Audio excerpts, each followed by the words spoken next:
જો આ ચપ્પલ શાહીબાગ પછી પેલા લઈ ગયા હતા ચપ્પલો આ લોકો પહેલાં બી આના પહેલાં મેં ચપ્પલ ખોલી હતી મોજડીઓ ને આ બેન પાછા આવ્યા છે ને આ બેને પાછી આજે આ ચપ્પલો આમની કાઢી છે ને આ બેન બીજા બેન છે એમને બી આ 4 ચપ્પલો કાઢી છે. તો હું આ બંનેનો તમને રિવ્યૂ આપું છું ને આ બેન ખુદ પોતે ને વાત કરશે કે બેન તમે પહેલાં બી કેટલી જોડી ચપ્પલ લઈ ગયા હતા અહીંથી?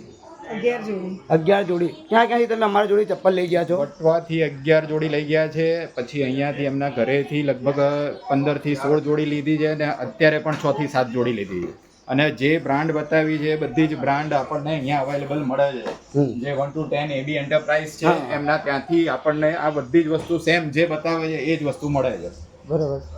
आपा ये तुमको जो मैंने दी ये 4 चप्पल ये तुम्हारे भी 4 चप्पल तुम कहाँ से कितनी वक्त ले गए चप्पल हमारे पास से? हम भी गांधी हॉल से 4 जोड़ी लेकर गए, फिर वटवा से 6 जोड़ी ली और अभी 4 ली. 2 दिन पहले 4 लेकर गए. जो रील में दिखाते हैं वही एग्जैक्ट वही चीज़ मिलती है और माल भी बहुत अच्छा है, क्वालिटी भी बहुत अच्छी है. अच्छा, जो रील में बताते वो चप्पल हम तुमको देते जी, और जो रील में भाव देते वो भाव से चप्पल देते? जी एग्जैक्ट वही भाव लिया है. 400 रुपये में पर पीस दिया है. तुम रखियाल भी आए थे? हाँ, रखियाल से भी ली है और गांधी हॉल से भी लेकर गए और ये इनके यहाँ पर गोदाम से भी लेकर जाते हैं.